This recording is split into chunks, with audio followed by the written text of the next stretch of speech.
የሃሮልድ ጂ ማርከስ የኢትዮጵያ ታሪክ መጽሐፍን በጥልቀት አብረን እንዳስሳለን። እናም መልካም ቆይታ። ክፍል 1 ከጥንት ስልጣኔ እስከ ዘመነ መሳፍንት መባቻ። ምዕራፍ 1 መግቢያ።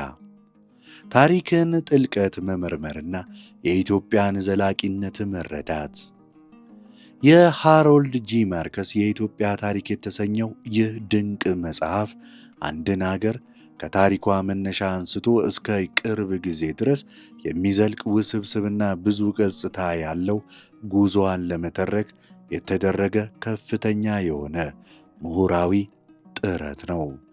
ይህ መጽሐፍ ኢትዮጵያን በዓለም ካርታ ላይ እንደ አንድ ጥንታዊና ልዩ ሀገር እንድትታይ ያደረጓትን የፖለቲካ፣ የማኅበራዊ፣ የባህላዊና የኢኮኖሚያዊ ክስተቶችን በሰፊውም ይዳስሳል።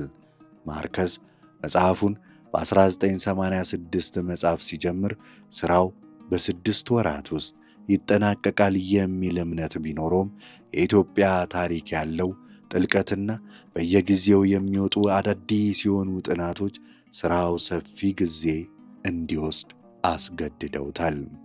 በተለይም መጽሐፉ በሚጻፍበት ወቅት የነበረው የእርስ በርስ ጦርነት ኢትዮጵያ ምንድናት የሚለውን መሠረታዊ ጥያቄ በግልጽ እንዲመረምር አስገድዶታል። አንዳንድ የነጻነት ንቅናቄዎች ኢትዮጵያን እንደ ሀገር ከመቁጠር ይልቅ ጊዜው ያለፈበት የሕዝቦች እስር ቤት የሆነ ኢምፓየር እንደሆነ ይከራከሩ ነበር።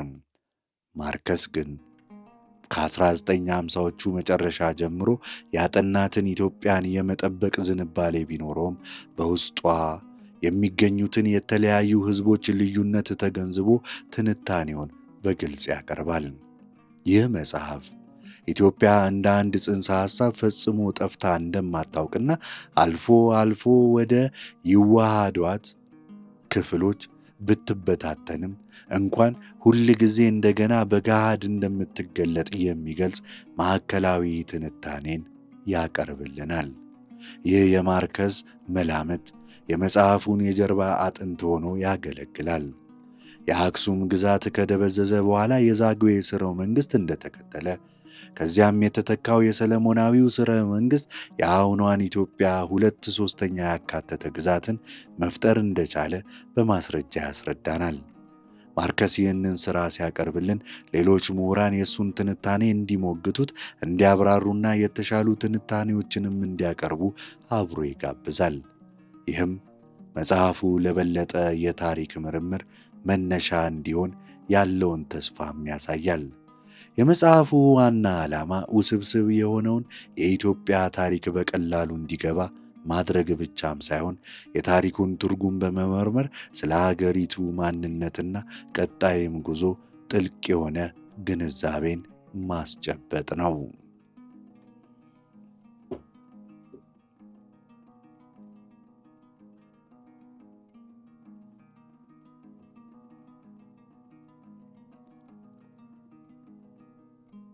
የኢትዮጵያ ታሪክ የሚጀምረው በሚሊዮን ከሚቆጠሩ ዓመታት በፊት ነው። ይህም አገሪቱን የሰው ልጅ መገኛ ከሚያደርጓት ቀዳሚ ሥራዎች አንዷ ያደርጋታል። ማርከስ የታሪክን መጋረጃ የሚገልጠው ከ4 ሚሊዮን ዓመታት በፊት በወሎ ክፍለ ሀገር ሀዳር በተባለ ስፍራ ከተገኘችው ሉሲ ወይም በኢትዮጵያውያን አጠራር ድንቅነሽ ከተባለችው የኦስትራሎፒቲከስ አፋርኒሰስ ዝርያ በመነሳት ነው። ይህቺ ሆሚኒድ የዝንጀሮ መልክ ያለው ፊቷና ከዘመናዊ ሰው አእምሮ 1/3 የምትሆን አነስተኛ አእምሮ ቢኖራትም ቀጥ ብላ መሄድ የሚያስችላት የአካል መዋቅር እንደነበራት ቅሪተ አጽሟ ያሳያል። ማርከስ የሰው ልጅ ከዝግመተ ለውጥ ሂደትን በኢትዮጵያ ምድር ላይ ሲተርክ ከአፋርኒሰስ ወደ አፍሪካነስ ከዚያም ወደ ሆሞ ሃቢለስ የተደረገውን ሽግግር በዝርዝር ያስቀምጣል። ሆኖም ሃቢለስ ከድንጋይ መሳሪያዎችን በመስራት ለአደንና ለቤት ውስጥ አገልግሎት ይጠቀም ነበር።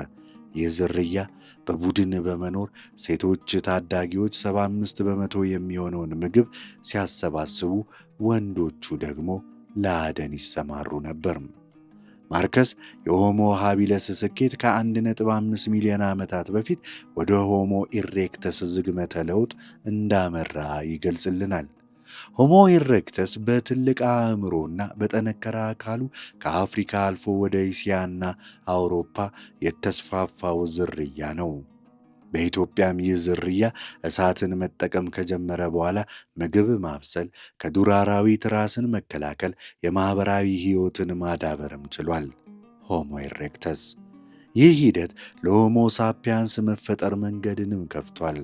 በኢትዮጵያና ሱዳን ድንበር አካባቢ የአፍሮ ኢሲያቲክ ሃሚቲክ ሴሜቲክ ቋንቋ መሠረት እንደተጣለና ፕሮቶ ኩሽቲክና ፕሮቶ ሴሜቲክ ቋንቋዎች መፈጠር እንደጀመሩ ማርከስ ይጠቅሳል።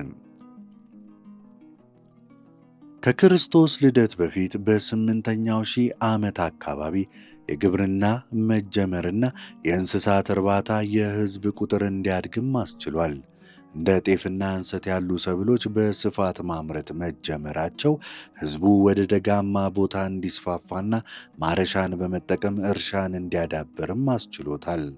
ከክርስቶስ ልደት በፊት በሁለተኛው ሺህ ዓመት ከመካከለኛው ምስራቅ የገብስና የስንዴ ዝርያዎች እንዲሁም ከሱዳን የሸክላ ሥራ ጥበብ መስፋፋት የሰሜኑ ሴማዊ ተናጋሪ ሕዝቦች የበላይነት እንዲይዙ አድርጓቸዋል። ከሳባውያን ነጋዴዎች ጋር የነበረው ግንኙነት በያሃ ማዕከሉን ያደረገውን የዳማት መንግሥት እንዲመሰርት አድርጓል። ይህ መንግሥት የዝሆን ጥርስ፣ ወርቅ፣ ብራና፣ ባሪያዎችን በመላክ በምትኩ ልብስ፣ መሳሪያ፣ ጌጣጌጦችን ያስገባም ነበር። የዳማት መንግሥት ከወደቀ በኋላ የተነሱት ትናንሽ መንግሥታት ግን ለቀጣዩ ታላቅ የኢትዮጵያ ስልጣኔ ማለትም ለአክሱም መነሻ ሆነዋል።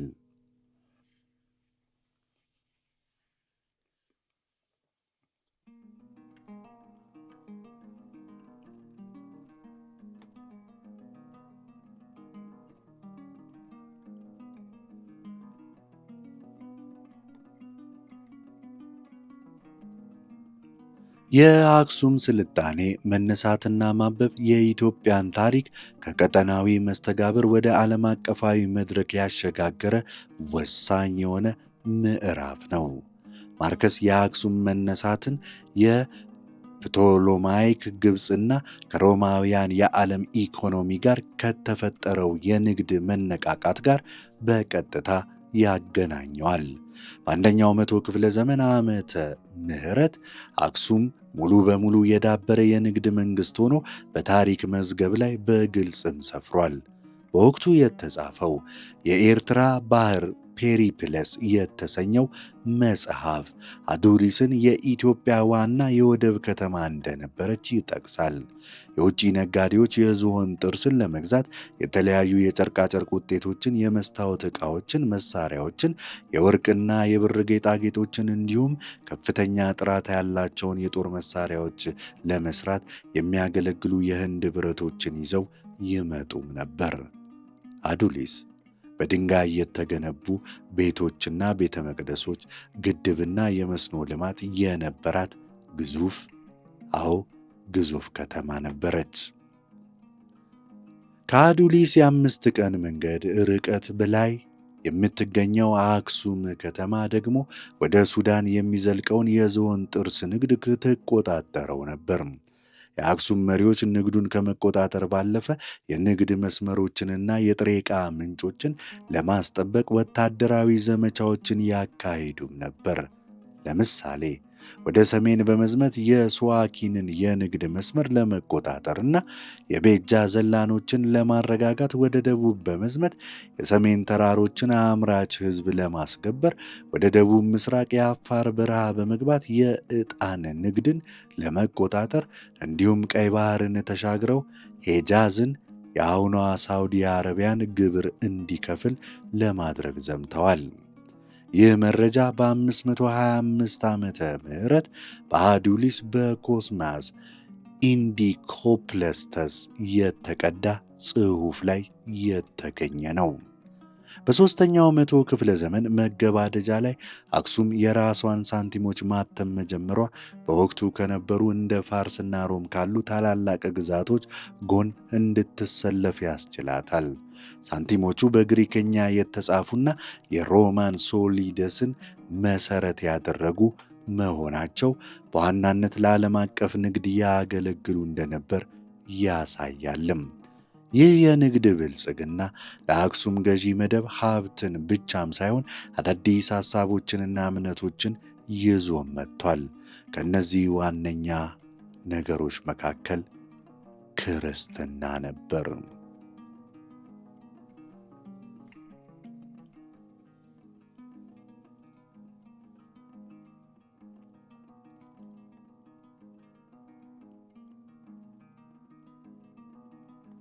ክርስትና ወደ አክሱም የገባው በንግድ መስመሮች በኩል ሲሆን በገዢው መደብ ዘንድ በፍጥነት ተቀባይነትን አግኝቷል። ማርከስ ይህንን ሽግግር ከፖለቲካዊና ኢኮኖሚያዊ ሁኔታዎች ጋር በቀጥታ ያቆራኘዋል። በአራተኛው መቶ ክፍለ ዘመን መጀመሪያ ላይ ክርስትና የምስራቅ ሮማ ግዛት ይፋዊ ሃይማኖት መሆኑ እናም የሮማ ንግድ በቀይ ባህር ላይ የበላይነት የነበረው መሆኑ ክርስትና ወደ አክሱም እንዲገባ ምቹ ሁኔታን ፈጥሯል። የኢትዮጵያ ቤተ ክርስቲያን ትውፊት እንደሚለው ፍሬሚናጦስና አዲዮስዮስ የተባሉ ሁለት ሶርያውያን ወጣቶች በመርከብ አደጋ ምክንያት አክሱም ከደረሱ በኋላ የክርስትናን እምነት አስተዋውቀዋል ይላል። ፍሬሚናጦስ በንጉሣዊው ቤተሰብ ዘንድ ባገኘው ሞገስና ክብር ንጉሥ ኢዛናን ወደ ክርስትና እንዲለወጥ አድርጓል። በኋላም እስክንድሪያ በመሄድ ፓትርያርኩ የእስክንድሪያው ጳጳስ ማለት ነው ሌላ ጳጳስ ሹመው ወደ ኢትዮጵያ እንዲልኩ ጠየቃቸው። እሳቸውም እሱን ራሱ ጳጳስ ሆኖ ሾመው ወደ ኢትዮጵያ በመመለስ የወንጌል ሥራን እንዲያስፋፋ መደቡት። በንጉሥ ኢዛና ዘመን ሳንቲሞች ላይ የመስቀል ምልክት መታየት መጀመሩና በሐውልቶች ላይ የክርስትና ጸሎት መጽሐፎች የሃይማኖት ለውጡንም በግልጽ ያበስራል።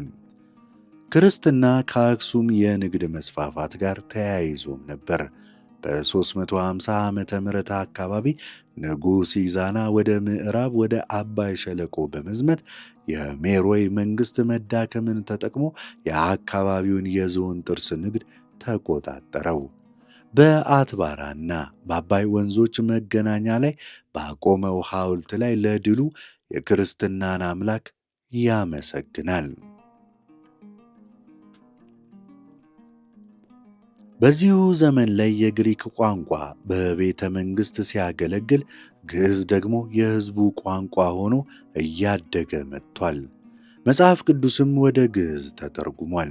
በአምስተኛው መቶ ክፍለ ዘመን መጨረሻ ላይ ከሶርያ የመጡ 9ኙ ቅዱሳን በመባል የሚታወቁ መነኮሳት በአሌክሳንድሪያ ቤተ ክርስቲያን የሚታመነውን የተዋህዶ ሞኖፌዚስት የክርስቶስ ባሕሪ አስተምህሮን ወደ ኢትዮጵያ ይበልጥም አስፋፍተዋል። እነዚህ መነኮሳት ገዳማዊ ሕይወትን በማስፋፋት እንደ ደብረ ዳሞ ያሉ ታላላቅ ገዳማትንም መስርተዋል። ይህ የኢትዮጵያ ኦርቶዶክስ ተዋሕዶ ቤተ ክርስቲያን የራሷን መነኮሳት በማፍራት ወንጌልን በስፋት እንድታዳርስ አስችሏታል። ይህ የሃይማኖት የባህል ለውጥ ኢትዮጵያን ከመካከለኛው ምስራቅ ጋር የነበራትን ትስስር ያጠናከረና ለቀጣይ ታሪኳ መሠረትን የጣለ ክስተትም ነበር።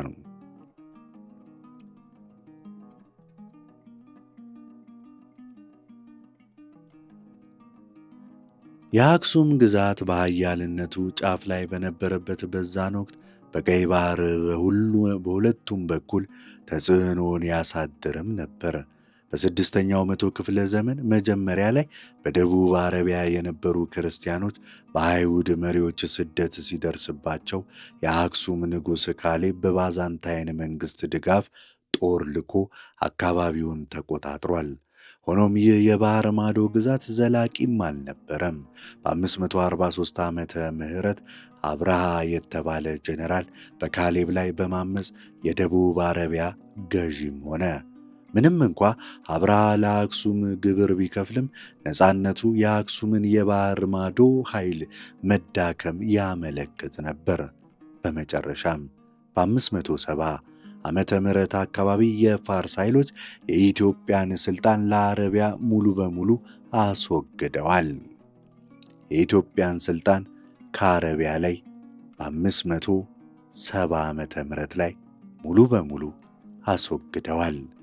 ይህ ክስተት የአክሱምን የፖለቲካ ሥልጣን በአረቢያ ላይ ያከተመ መሆኑን ቢያሳይም የንግድ ግንኙነቱ ግን ለተወሰነ ጊዜ ቀጥሎ ነበር። የእስልምና መነሳትና መስፋፋት ግን ይህንን ግንኙነት አቋረጠው። በ8ኛው መቶ ክፍለ ዘመን የእስልምና ኃይል በቀይ ባህር ላይ ሲጠናከር የኢትዮጵያ መርከቦች ከንግድ መስመሮቻቸው ተገፍተው ወጡ። ይህ የአክሱም መንግሥት ለዘመናት ከነበረው የምስራቅ ሜዲትራንያን ዓለም እንዲገለልና ወደ ራሱ እንዲመለከት አስገደደው። የወደብ ከተሞች እንደ አዱሊስ ያሉ የኢኮኖሚ አቅማቸውንም አጡ። የመንግሥት ገቢም በከፍተኛ ሁኔታ በመቀነሱ ትልቅ ሰራዊትነትን እና አስተዳደርን መደገፍም አቃተው። የክርስትናው መንግሥት ለመኖር ሲል ወደ ደቡብ ወደ አገው ሕዝብ ለም የእርሻ መሬቶች ተንቀሳቀሰ። ይህ መስፋፋት ወታደራዊ ሰፈራዎች በመመስረት የአገው ሕዝብ በአዲስ ፊውዳላዊ ሥርዓት ስር እንዲተዳደር አድርጎታል።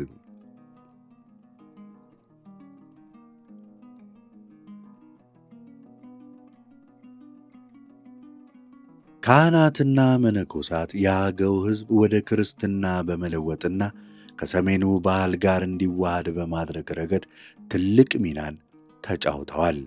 ነገር ግን በ900ና 1000 ዓመተ ምህረት መካከል የአክሱም ኃይል በመዳከሙ የአገው ተናጋሪዎች በማመፅ አብያተ ክርስቲያናትን አቃጥለዋል።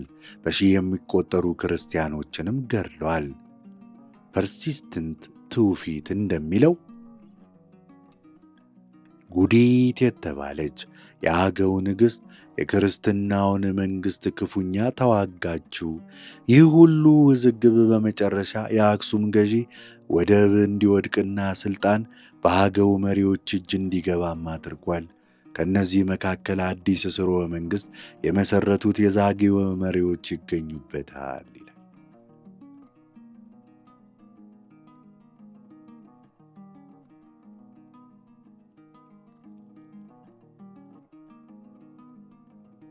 የዛጉዌ ሥርወ መንግሥት ከአክሱም ውድቀት በኋላ የኢትዮጵያን የክርስትና መንግሥት ታሪክ የቀጠለ ቢሆንም በኋለኞቹ የሰለሞናዊው ሥርወ መንግሥት ዜና መዋዕሎች ወደ ሕገወጥ ገዢዎች ተቆጥረው ማለትም እንደ ሕገወጥ ገዢዎች ተቆጥረው ሥራዎቻቸው ተሸፍነው ቆይተዋል። የዛጉዌ ገዢዎች የመጡት ከላስታ ተራሮች ሲሆን ይህ አካባቢ ለረጅም ጊዜ የክርስትናው መንግሥትን አካልም ነበር። የአካባቢው የአገው ተናጋሪ ሕዝብ ክርስትናን በፍጥነት የተቀበለ ሲሆን መኳንንቱም ከአክሱም መንግሥት ጋር ተዋህደው ነበር። ምንም እንኳ የቤተ ክርስቲያን ሰዎች እንደ መጤ አድርገው ቢቆጥሯቸውም ራሳቸውን ከሙሴ የዘር ሐረግ ጋር በማያያዝ ሕጋዊነትን ለመፍጠር ዛጉዌዎች ሞክረዋል።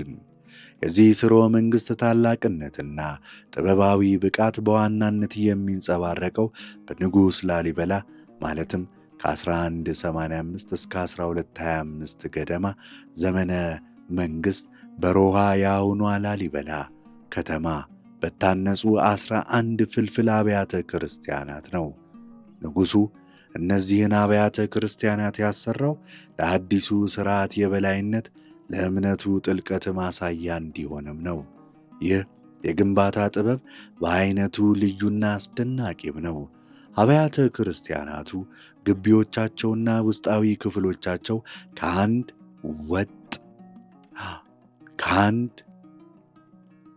ወጥ አለት ተፈልፍለው የተሰሩም ናቸው። ላሊበላ ይህንን ታላቅ ሥራ ለማከናወን ከአካባቢው ባለሙያዎችን ከማሰባሰብ ባለፈ ከግብፅና ከቅድስቲቱ ምድር ጭምር የእጅ ጥበብ ባለሙያዎችንም አስመጥቷል። ከእነዚህ አብያተ ክርስቲያናት ትልቁ የሆነው መድኃኔ ዓለም 33.5 ሜትር ርዝመት፣ 23.5 ሜትር ስፋትና 11 ሜትር ከፍታም አለው። የሕንፃው ንድፍ አሰራር ሙሉ በሙሉ ኢትዮጵያዊ ሲሆን የአክሱማውያን አብያተ ክርስቲያናት የሕንፃ ጥበብ ተጽዕኖ በግልጽም ይታይበታል። በዛጉዌ ዘመን ኢትዮጵያ ከግብፅና ከኤደን ጋር የንግድ ግንኙነት የነበራት ቢሆንም የንግዱን ትርፍ በአብዛኛው የሚያገኙት በወደብ አካባቢ የነበሩ ሙስሊሞችና አረብ ነጋዴዎችም ነበሩ። ከግብፅ ጋር የነበረው ግንኙነት ወዳጃዊ ቢሆንም የግብፅ የሃይማኖት ባለሥልጣናት የኢትዮጵያ ቤተ ክርስቲያን የራሷን ጳጳስ እንዳትሾም በመከልከላቸው የቤተ ክርስቲያኒቱን እድገት ግን አግዶታል። የዛጉዌ ነገሥታት ከግብፅ ቁጥጥር ለመውጣት ያደረጉት ጥረት ኢትዮጵያ በመስቀል ጦረኞችና በምዕራቡ ዓለም ዘንድ በፕሪስተን ጆን አፈ ታሪክ እንድትታወቅ አድርጓታል። ይህ ዘመን በሥነ ሕንፃው ከፍታ ቢታወቅም በፖለቲካዊ አለመረጋጋትና በሥልጣን ሽኩቻ ደግሞ የተሞላ ነበር።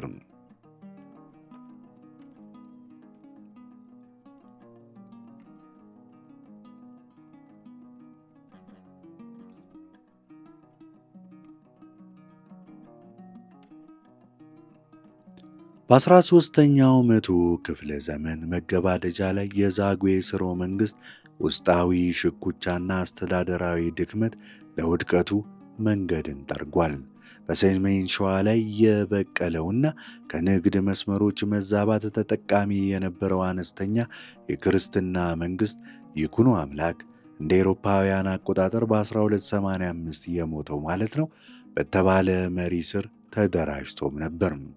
ይኩኖ አምላክ ከአካባቢው ቀሳውስት ከፍተኛ ድጋፍ በማግኘት ቤተ ክርስቲያንን ከፊል ነፃ ተቋም እንደሚያደርግ ቃል ገብቶላቸውም ነበር።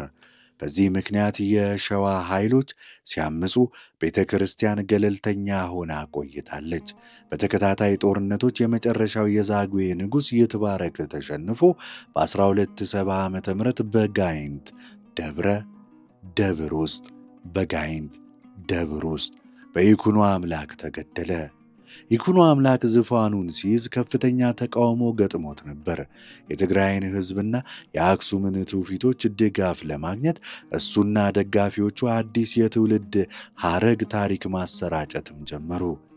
ይህ ታሪክ በ1955 ዓ ም በተሻሻለው የኢትዮጵያ ሕገ መንግሥት አንቀጽ 2 ላይ እንደሰፈረው ገዢው ሥርወ መንግሥት ከንጉሥ ሰለሞን ከሳባ ንግሥት ከሆነችው ማክዳ ከተወለደው ቀዳማዊ ምኒልክ እንደሚበዘዝ የሚገልጽ ነው። ይህ አፈ ታሪክ በስፋት የሚተርከው ክብረ ነገሥት የነገሥታት ክብር በተባለው መጽሐፍ ውስጥ ነው።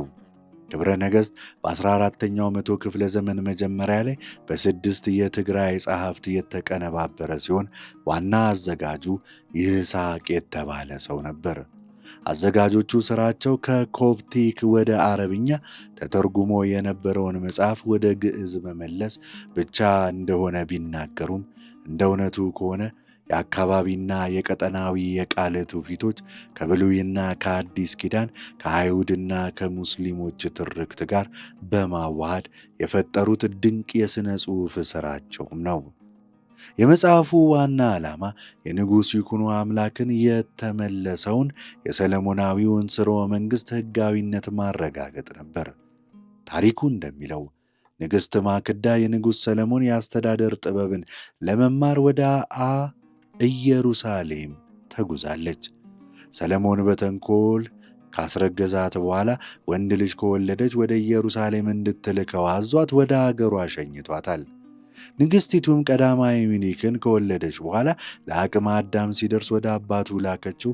ሰለሞን በልጁ ቢደሰትም ምኒልክ ወደ አገሩ ለመመለስ በመቁረጡ የአይሁድን ቃል ኪዳን ታቦት ሰርቀው ከሄዱት የእስራኤል መኳንንት ልጆች ጋር ወደ ኢትዮጵያ ተመልሰዋል።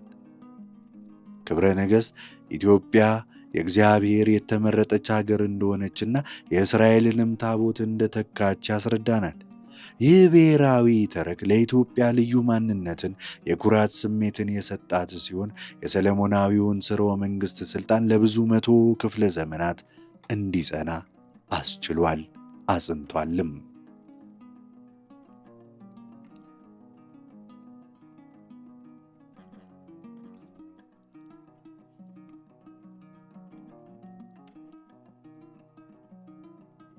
በሰለሞናዊው ሥርወ መንግሥት ጥላ ስር የኢትዮጵያ ቤተ ክርስቲያን መንግሥት አዲስ የሆነ መነቃቃትን አግኝተዋል። በዚህ አዲስ ሥርወ መንግሥት መሪነት ኢትዮጵያ ወደ ደቡብ የተስፋፋች ሲሆን አማርኛ ቋንቋና ክርስትና እስከ 20ኛው መቶ ክፍለ ዘመን ድረስ የዘለቀው የንጉሠ ነገሥቱ አስተዳደር የማይነጣጠሉ ክፍሎች ሆነውም ነው።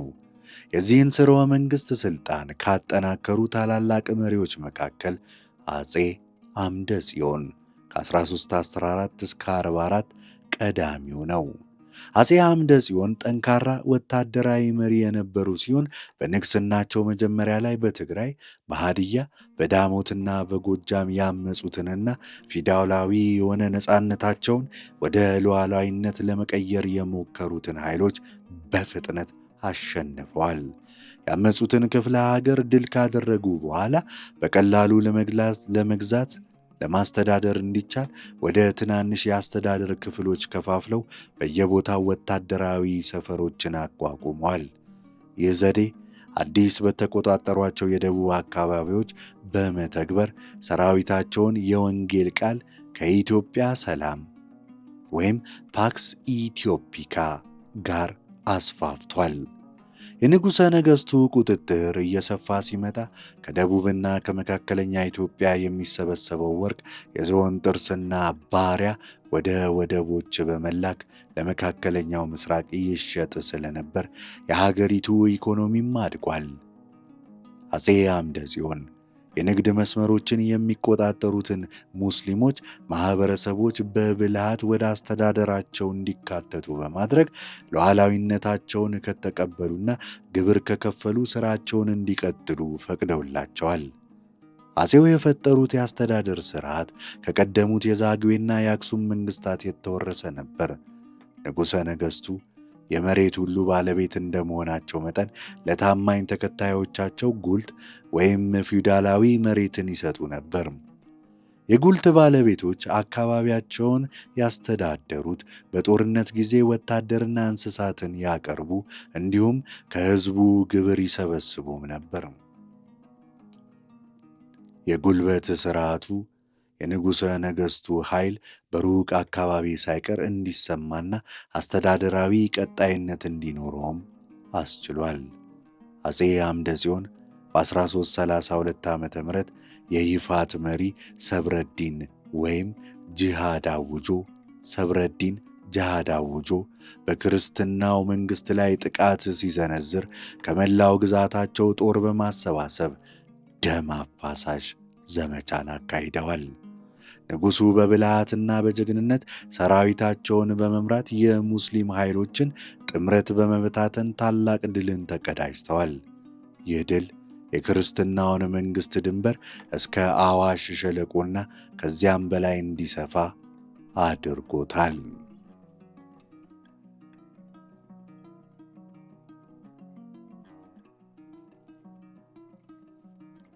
የአፄ አምደ ጽዮን ወታደራዊ ድሎች የክርስትና መስፋፋት ያፋጠኑ ቢሆንም በቤተ ክርስቲያኖቱ ውስጥ የነበረ የዶግማ ልዩነት ለመንግሥት አንድነት ግን ስጋት ሆኖ ነበር። በ14ኛው መቶ ክፍለ ዘመን አጋማሽ ላይ አባ ኦስጣቴዎስ ማለትም ከ1273 እስከ 1552 የኖሩ የተባሉ በሰራዬ ይኖሩ የነበሩ አበምኔት መንፈሳዊ ነፃነትን ለማግኘት ከመንግሥት ተጽዕኖ መራቅ አስፈላጊ መሆኑን የሚሰብክ አዲስ የሆነ ገዳማዊ ርዕዮተ ዓለምን ቀርጸዋል። ዓለማዊው ቀሳውስትን በሥነ ምግባር መላላት፣ መኳንንቱን ደግሞ በባሪያ ንግድ በመሳተፍ ይከሷቸው ነበር። አባ ኦስጣቴዎስ ሕዝቡና ቤተ ክርስቲያን የብሉይ ኪዳንን ሕግጋት ማክበር በተለይም ሰንበትን ማክበር አለባቸው ብለው ያስተምራሉ።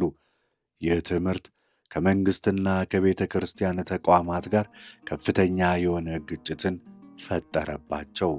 አባ ውስጣቴዎስ ተከታዮቻቸው ስደት ደርሶባቸው ወደ ቅድስቲቱ ምድርና ወደ አርሜንያ ተሰደዋል። በኢትዮጵያ የቀሩት ሰንበታውያን ስደት ቢደርስባቸውም ወደ ገለልተኛ ቦታ በመሄድ እምነታቸውን ጠብቀውም ቆይተዋል። ከጥቂት ትውልዶች በኋላ የውስጣቴዎስ ተከታዮች ከመቼውም ጊዜ በበለጠ በመጠናከር በኤርትራ ደጋማ አካባቢዎች በስፋት ተንሰራፍተዋል። ይህንን የቤተ ክርስቲያን ክፍፍል ለማስወገድና አንድነትን ለማምጣት ከፍተኛ ጥረት ያደረጉት ታላቁ አፄ ዘርዓ ያዕቆብ ከ1434 እስከ 1468 የነበሩት ናቸው። አፄ ዘርዓ ያዕቆብ የውስጣቴዎስ ተከታዮች ያላቸውን ጠንካራ እምነት ለሀገር አንድነትና ለቤተ ክርስቲያን መታደስ መጠቀም እንደሚገባ ተገንዝበው ነበር። በ1450 ዓ ም በሚጥማቅ በተደረገ ጉባኤ ላይ አፄ ዘርዓ ያዕቆብ ሊቀመንበር ሆነው ሲመሩ ከግብፅ የመጡ ጳጳሳት ቅዳሜን እንደ ሰንበት ማክበርን ሲቀበሉ፣ ሰንበታውያኑ ደግሞ የቤተ ክርስቲያንን ሥልጣን ለመቀበል ተስማምተዋል። ይህ ስምምነት የንጉሠ ነገሥቱን ሚና በሀገራዊ ዕርቅና ተሃድሶ ውስጥ ያለውን አስፈላጊነት በግልጽ አሳይቷል። አፄ ዘርዓ ያዕቆብ ክርስትናን የኢትዮጵያ የውስጥ መከላከያ መስመር አድርገው በመቅረጽ ከቀሳውስት ጋር በመሆን ለአንድ የኢትዮጵያ መንግሥት ርዕዮተ ዓለም መሠረትንም ጥለዋል። ንጉሡ በሩቅ አካባቢዎች የሚገኙ ገዳማትንና አብያተ ክርስቲያናትን ጭምር በገንዘብና በመሬት ስጦታ በመደገፍ የቤተ ክርስቲያንንና የመንግሥትን አንድነት አጠናክረዋል። የአፄ ዘርዓ ያዕቆብ ዘመነ መንግሥት በሰላምና በብልጽግና የተሞላ ነበር። በሰሜን ሸዋ ደብረ ብርሃን የተባለች ቋሚ መዲናን መስርተው ባህላዊና ምሁራዊ ሕይወት እንዲያብብም አድርገዋል።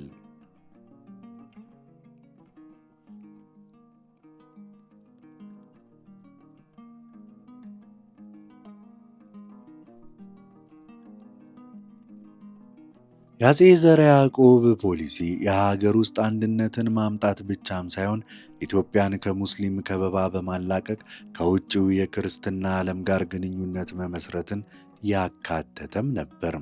የግብፅ ገዢዎች የአውሮፓውያን ወደ ኢትዮጵያ ዘመናዊ የጦር መሳሪያዎችን እንዳይሸጡ በመከላከላቸው ኢትዮጵያ ወደ ውጭው ዓለም የምታደርገው ግንኙነት ተገድቦም ነበር። ይህንን እገዳ ለማቋረጥ አፄ ዘርዓ ያዕቆብ በ1440ዎቹ በምስራቅ በኩል በሐረር አካባቢ ማዕከሉን ያደረገው የአዳል ሙስሊም ግዛት ላይ ዘምተዋል። አዳል የይፋት፣ ፈጠጋር፣ ደዋሮና ባሌ ግዛቶችን የንግድ መስመር ወደ ዘይላ ወደብ ይቆጣጠር ነበር። የአዳል መሪ አህመድ በትላይ በ1445 ዓ ም በደዋሮ ጦርነት ላይ ከነ ሰራዊቱ መደምሰሱን ተከትሎ አዳል ለንጉሠ ነገሥቱ መንግሥት ከባድ ግብር ለመክፈል ተገዷል። አፄ ዘርዓ ያዕቆብ ወደ ባሕር መውጫ ለማግኘት ወደ ሰሜን ወደ ቀይ ባሕር ዳርቻ ፊታቸውንም አዙረዋል። በ1448 እስከ 49 ዓ ም የዛሬ የኤርትራ በምትባል አካባቢ ላይ ወታደራዊ ሰፈሮችን በማቋቋም ደጋማውን ክፍል ባሕረ ነጋሽ የባሕር ገዢ በሚል አስተዳዳሪ ስር በማድረግ የምጽዋን የዳህላክ ደሴቶችን ሙስሊም ግዛቶችን አጠቁ። የድሮውን የግራ ወደብ በማደስ የደጋውን ንግድ በሙሉ ወደዚያ እንዲያልፍ አደረጉት። አፄ ዘርዓ ያዕቆብ ስኬት በአውሮፓ የፕሪስተን ጆን አፈ ታሪክን ይበልጥ እንዲያጠናክር አድርጎታል። በ1450 ዓ ም ንጉሡ ወደ አውሮፓ የላኩት ልዑክ በደማቅ ሁኔታ የተቀበለ ሲሆን ኢትዮጵያ የቴክኒክ ድጋፍ ጠይቃ ነበር። አንዳንድ የአውሮፓ የእጅ ባለሙያዎች ደብረ ብርሃን የደረሱ ሲሆን ከእነዚህ መካከል ጣሊያናዊው ሰዓሊ ኒኮሎ ብራንኪሊዮን በኢትዮጵያ የስዕል ጥበብ ላይ ከፍተኛ ተጽዕኖን አሳድሯል። ሆኖም ከንጉሡ ሞት በኋላ የተተኩት ነገሥታት ደካማ መሆናቸውና የዙፋን ውርስ ችግር መንግሥቱ እንዲዳከም አድርጓል። ንግሥት እሌኒ ከፍተኛ የፖለቲካ ተጽዕኖ የነበራት ብልህ ሴት ብትሆንም በአፄ በዕደ ማርያም ዘመን የማዕከላዊውን መንግሥት ሥልጣን እየተሸረሸረ ሄዷል። ይህ ሁኔታ የክርስትናውን መንግሥት በማዳከም ለሙስሊም ግዛት በተለይ ለአዳል እንደገና መጠናከር ዕድልን ሰጥቷል።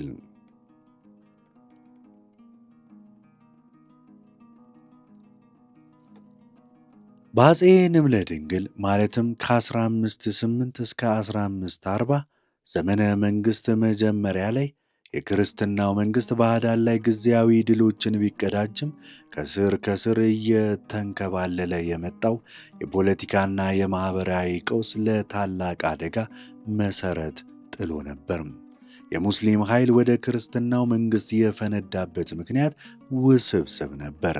በምስራቅ ኢትዮጵያ በሶማሌና በአፋር ሕዝቦች መካከል የነበረው የሕዝብ ቁጥር መጨመርና የግጦሽ መሬት እጥረት ወደ ደጋማውና ለም መሬት ለመስፋፋት ከፍተኛ ፍላጎትን ፈጥሮም ነበር። ይህ ሁኔታ በአዳል ውስጥ በነበሩ በተግባራዊና በጽንፈኛ የፖለቲካ ቡድኖች መካከል የነበረውን ልዩነትም አባብሶታል።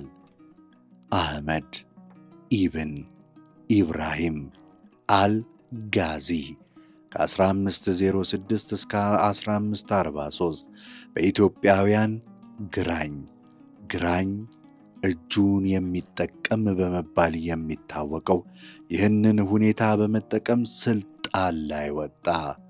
አህመድ ግራኝ ጥብቅ እስላማዊ አስተምህሮ በመከተልና ሰራዊቱን በኦቶማን ቱርኮች በዘመኑ በገቡት አዳዲስ የጦር መሳሪያዎችና ስልቶች ጭምር በማሰልጠን በክርስትናው መንግሥት ላይ ጂሃድ ማለትም ቅዱስ ጦርነትን አወጀ።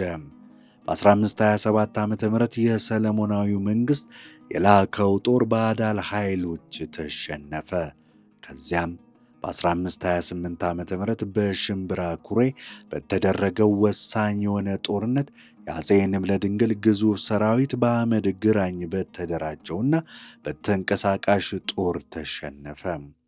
ይህ ሽንፈት የሙስሊም ኃይሎች ደዋሮን፣ ሸዋን፣ አማራንና ላስታን እንዲቆጣጠሩ አስችሏቸዋል። የአህመድ ግራኝ ሰራዊት ወደ ሰሜን በመዝመት አብያተ ክርስቲያናትንና ሰለሞናዊውን ትውፊትን የያዙ ገዳማትን አቃጠለ። በ1535 ዓ.ም የአህመድ ግራኝ ከዘይላ እስከ ምጽዋ የሚዘረጋ ሰፊ የእስልምና ግዛትን መስርቶም ነበር። ንጉሥ ንብለ ድንግል ግን በደጋማው የክርስትና ክፍል እየተንቀሳቀሱ ተቃውሞውን ቀጥለውበት ነበር። ይህም ሕዝቡ ለሰለሞናዊው መንግሥት የነበረውን ታማኝነት ያሳያል። በ1540 ዓ.ም ከመሞታቸው በፊት ንጉሡ ወደ አውሮፓ የእርዳታ ጥሪ ልከውም ነበር። ይህ ጥሪ የኢትዮጵያን የክርስትና መንግሥት ከጥፋት ለመታደግ ወሳኝ የሆነ እርምጃም ነበር።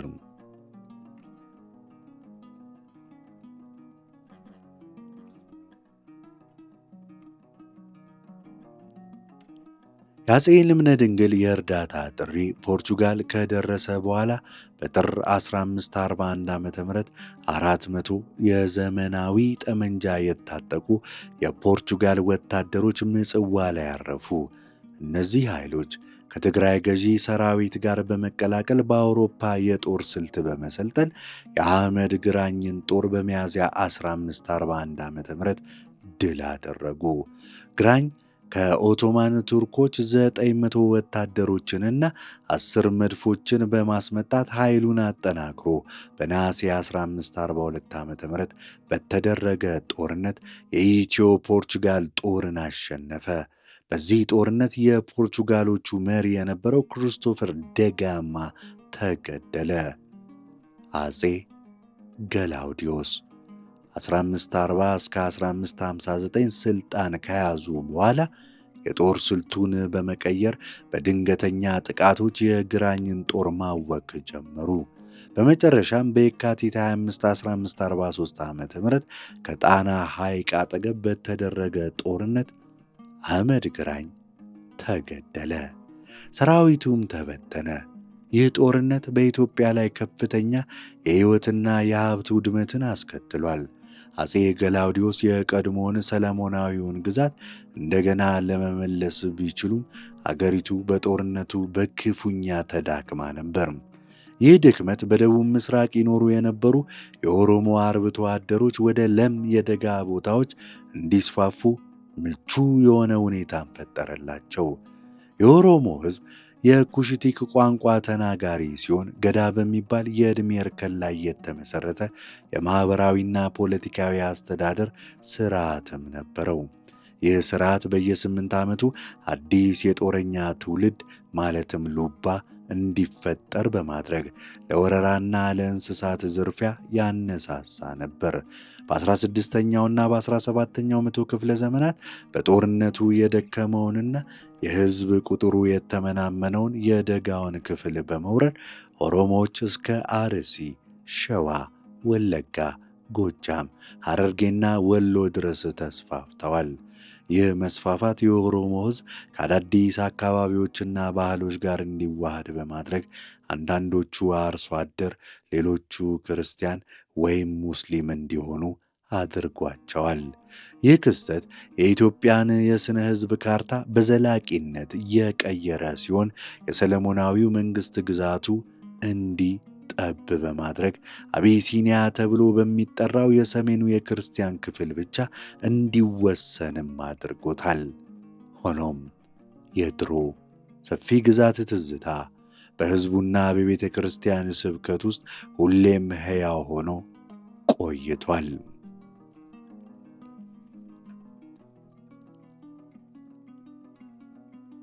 የአህመድ ግራኝ ወረራና የኦሮሞ መስፋፋት ያስከተሉት ቀውሶች የኢትዮጵያ ገዢ መደብ የኦርቶዶክስ ቤተ ክርስቲያንን ውጤታማነት እንዲጠራጠር አድርጎታል። በዚህም የተነሳ አንዳንድ ነገሥታት ከሮማ ካቶሊክ ቤተ ክርስቲያን ጋር ግንኙነት በመፍጠር ወታደራዊና ሃይማኖታዊ መነቃቃትን ፈለጉ። አፄ ሱስንዮስ በ1607 እስከ 32 የካቶሊክ እምነትን በግላቸው ከተቀበሉ በኋላ በ1622 ዓ.ም የሀገሪቱን ይፋዊ ሃይማኖት ካቶሊክ እንዲሆን በግልጽ አወጁ። ይህ ውሳኔ በኢትዮጵያ ሕዝብና በኦርቶዶክስ ቤተ ክርስቲያን ዘንድ ከፍተኛ ተቃውሞ አስነስቶ ለበርካታ ዓመታት የዘለቀ የእርስ በርስ ጦርነትን አስከተለ።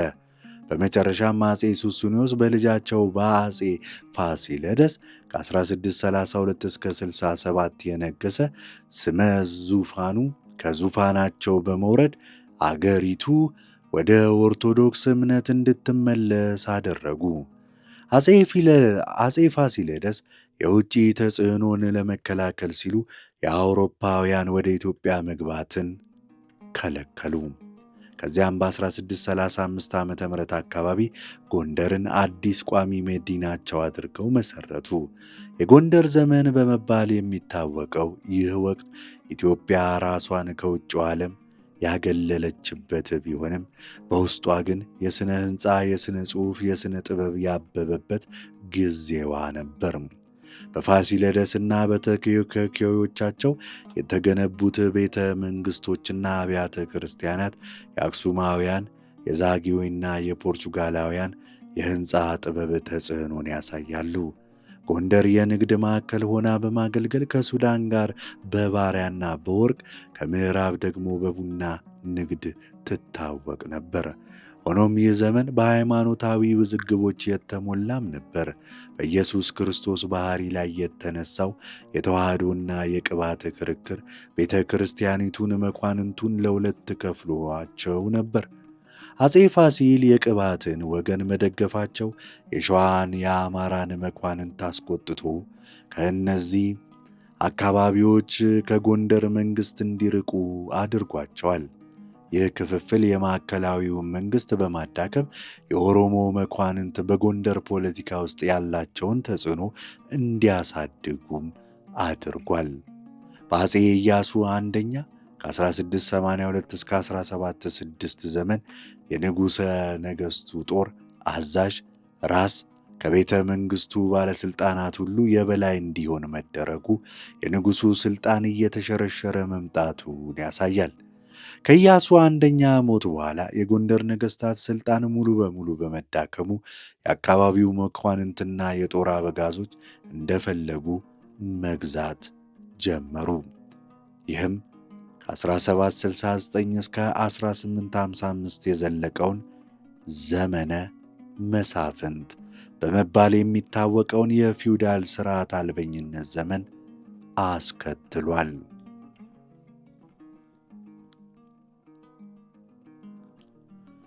ክፍል 2 ከዘመነ መሳፍንት እስከ 20ኛው ክፍለ ዘመን መጨረሻ።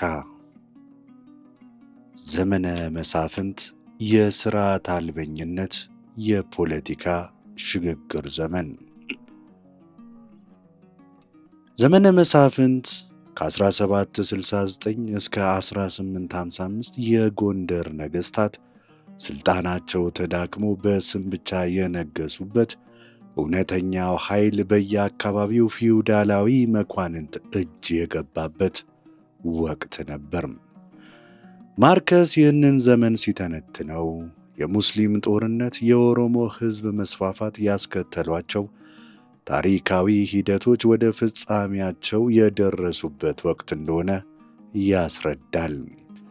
ምንም እንኳ በጎንደር ያሉት ነገሥታት በግዙፍና እየፈራረሱ ባሉ ቤተ መንግሥቶች ውስጥ ባዶ የሆነ ሥነ ሥርዓቶችን ቢያከናውኑም ሕልውናቸው ራሱ የሰለሞናዊውን ሥርወ መንግሥት አፈ ታሪክና የኢትዮጵያ ታሪካዊ አንድነትን የሚያመለክት ተምሳሌት ሆኖ ቆይቷል። እውነተኛዎቹ የፖለቲካ ተዋናዮች የቤተ መንግሥቱ ከንቲባዎች ሜየርስ ኦፍ ዘ ፓላስ የነበሩትና ብዙውን ጊዜ ከኦሮሞ ወገን የሆኑት ኃያላኖች ነበሩ። እነርሱም ከሌሎች አሮጌው ሥርዓት ወራሾች ጋር በመሆን በንጉሡ ማንነት የተወከለውን ሉዓላዊውን ለመቆጣጠር ደግሞ ይፎካከሩ ነበር። በዚህ ዘመን በደቡብ በኦሮሞ ሕዝብ በሚኖርበት የጊቤ ክልል ጌራ፣ ጅማ፣ ጎማ፣ ሊሙ፣ ኢናሪያ በግብርና በንግድ በተለይም በባሪያ ንግድ ላይ የተመሠረተ የመንግሥት ምስረታ ሂደት ተጀምሮም ነበር። ይህ ክልል ከጎረቤት ኦሞቲክ ማለትም ጎንጋ መንግሥታት በተለይም ከሰካና ከከፋ የፖለቲካ አወቃቀርና ተምሳሌቶችን ወስዷልም። በአንጻሩ በሰሜን በቀይ ባህር ንግድ መዳከም ምክንያት የንግድ ገቢዎች ቀንሰው ፖለቲካዊ ውድቀቶች ተከስተዋል። ምንም እንኳ የረጅም ርቀት ንግድ ቢቀዛቀዝም እንደ ከሸዋ የሚመጣው ጨውና ከከፋ የሚገኝ ቡና ያሉ የአገር ውስጥ ምርቶች በየቦታው ይሸጡ ነበር። የጊቤ ገዢዎች በበኩላቸው ብልጽግናን ካመጡላቸው ሙስሊም ነጋዴዎች ጋር በመቀራረባቸው ወደ እስልምና እምነት ይሳቡም ነበረ። ይህ በእንዲህ እንዳለ በሸዋ አንድ የመንዝ ሥርወ መንግሥት እየተጠናከረ መጥቶ ነበር። ይህ ከጊዜ በኋላ ለሀገሪቱ አንድነት መመለስ ወሳኝ ሚናንም ይጫወታል። በገጠር የነበረው ሕይወት ግን እጅግ አስቸጋሪ ነበር። ገበሬው የሆነ መኳንንቱም የመሬት ባለቤትነት መብት አስተማማኝ አልነበረም። ይህም በመሬት ላይ ኢንቨስት ለማድረግ ምርት ለማሻሻል እንቅፋትን ፈጥሯል። የገጠሩ ኢኮኖሚ ራሱን የቻለ ሲሆን ሕዝቡ ስለ ውጪው ዓለም ብዙ ዕውቀትም ሆነ ፍላጎት አልነበረውም።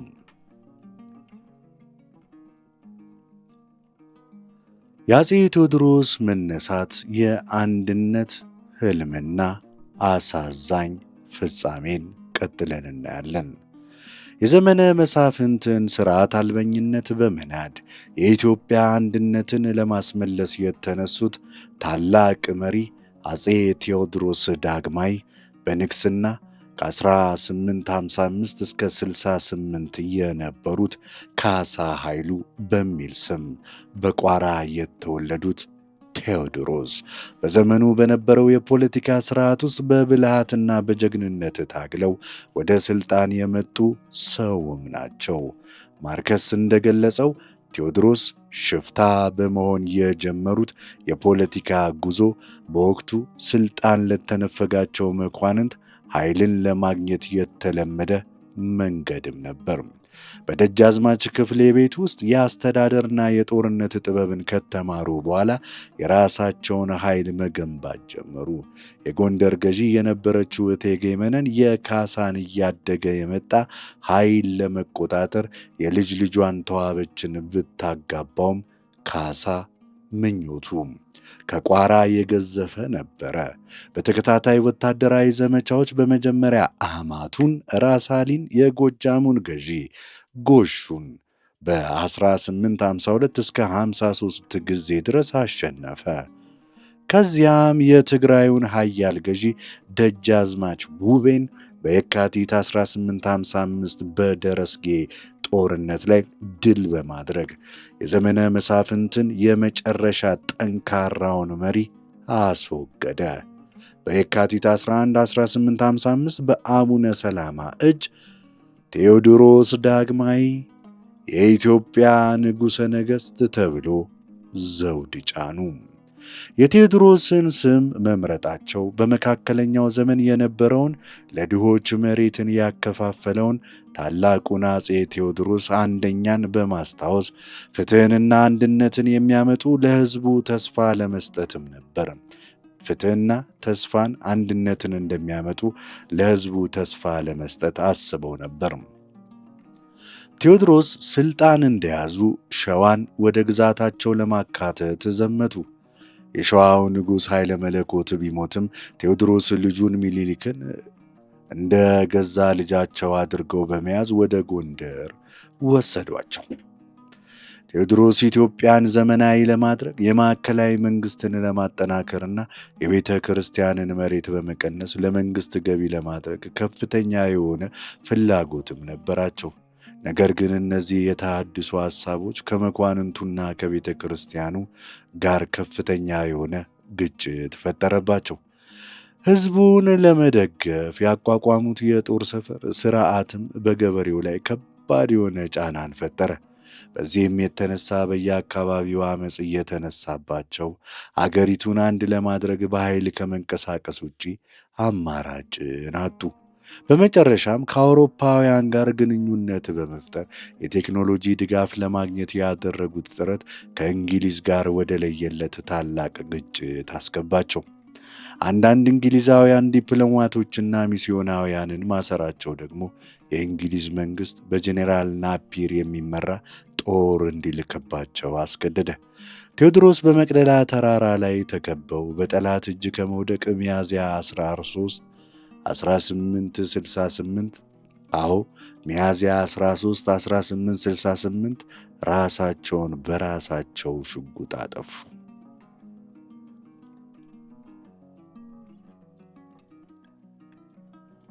ቀጥለን የአፄ ዮሐንስ አራተኛ ዘመን የሃይማኖት አንድነትና የውጭ ወራሪዎችን መከላከል የሚለውን እናያለን። ከአፄ ቴዎድሮስ ሞት በኋላ ኢትዮጵያ እንደገና ወደ መበታተን አደጋ ብታመራም የትግራዩ ደጃዝማች ካሳ በኋላ ላይ አፄ ዮሐንስ አራተኛ ሥልጣኑን ለማጠናከር ተንቀሳቀሱ። ካሳ እንግሊዞች ከመቅደላ ሲመለሱ የጦር መሳሪያ ድጋፍ ከእንግሊዞች በማግኘታቸው ኃይላቸውን አጠናክረው ነበር። በመጀመሪያ የላስታውን ዋክሹም ጎበዜ ራሱን አፄ ተክለ ጊዮርጊስ ብሎ ሰይሞ ነበርና በአድዋ አቅራቢያ በተደረገ ጦርነት በ1871 በማሸነፍ ብቸኛው ኃያል መሪ መሆናቸውን አረጋገጡ። ከዚያም በጥር 21 1872 በአክሱም ጽዮነ ማርያም ቤተ ክርስቲያን ዮሐንስ አራተኛ የኢትዮጵያ ንጉሠ ነገሥት ተብለው ዘውድን ጫኑ። ይህም የድሮውን የአክሱም ሥርዓት በመከተል ለንግሥናቸው ታሪካዊ ሕጋዊነትን ለመስጠት ነበር። ማርክስ እንደሚያስረዳው የአፄ ዮሐንስ አስተዳደር ዘይቤ ከቴዎድሮስ ጭራሽ የተለየ ነበር። ዮሐንስ ሥልጣንን በአንድ ማዕከል ከመቆለል ይልቅ የየአካባቢው ገዢዎችን ታማኝነታቸውን እስካገኙ ጊዜ ድረስ እናም እስካሳዩና ግብር እስከከፈሉ ጊዜ ድረስ የራሳቸውን አስተዳደር በራሳቸው እንዲቀጥሉ የሚፈቅድ የፌዴራል ስርዓትን የመዘርጋት ዝንባሌ ነበራቸው። ትልቁ ፈተናቸው የመጣው የሸዋው ንጉሥ ሚኒሊክ ነበረ። ሚኒሊክ ለዮሐንስ ከመታዘዝ በፊት የራሳቸውን ኃይል በደቡብ እያሰፉ ነበር። ዮሐንስ በሰሜን ሲታገሉ፣ ሚኒሊክ ከወሎ መሪ መሐመድ አሊ በኋላ ንጉሥ ሚካኤል ጋር ወዳጅነት መስርተው ነበር። ነገር ግን የግብፅ ወረራ ሁለቱ መሪዎች እንዲተባበሩ አስገደዳቸው። በ1875 እና 76 ግብፅ በሰሜን በኩል የቦጎስን ምድር ስትይዝና ጦሯን ወደ ደጋው ስትልክ ዮሐንስ ሕዝቡን በማስተባበር በጉንደትና በጉራ በተደረጉ ታላላቅ ጦርነቶች ግብጾችን አርበድብደው ድል አደረጉ። ይህ ድል ለዮሐንስ ከፍተኛ ክብርንና በርካታ ዘመናዊ የጦር መሳሪያዎችን አስገኝቶላቸዋል። ከጦርነቱ በኋላ ዮሐንስ ወደ ሸዋ በመዝመት ሚኒሊክ እንዲገዙላቸው አስገደዱ። በ1878 በተደረገ ስምምነት ሚኒሊክ የንጉሠ ነገሥትን ማዕረጋቸውን በመተው የሸዋ ንጉሥ ብቻ ተብለው እንዲቀጥሉ ተፈቀደላቸው። ዮሐንስ ትኩረታቸውን የሃይማኖት አንድነትን ወደ ማምጣት አዙረው በቦሩ ሜዳ ጉባኤ እስላሞች እንዲጠመቁ ወይም ከሀገር እንዲወጡ አወጁ። ይህ ፖሊሲ ከባድ ተቃውሞ ቢገጥመውም ንጉሡ የክርስትናን የበላይነት ለማረጋገጥ ቆርጠው ነበር።